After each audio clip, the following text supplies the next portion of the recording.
Hello guys, today I've got DOOGEE BoneAir Swim and I'm going to show you how you can easily fix that your headphones keep disconnecting from your phone. It may be because you're using Bluetooth mode underwater. You need to download your songs and then transfer them into your headphones to use them underwater. Of course, you need to switch to the MP3 mode.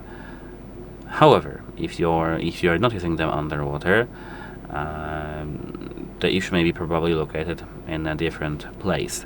At first, try charging them up to 100%, and then you'll need to check if it works. If it still doesn't want to work, you need to perform a factory reset. Hold this middle button, the multifunctional button right here, and volume plus button simultaneously. Click and hold for 5 seconds. Of course, when in the Bluetooth mode. Then check if your headphones still drop connection. If they do, you need to just contact device support because we don't get many tools to manage our headphones. Bye!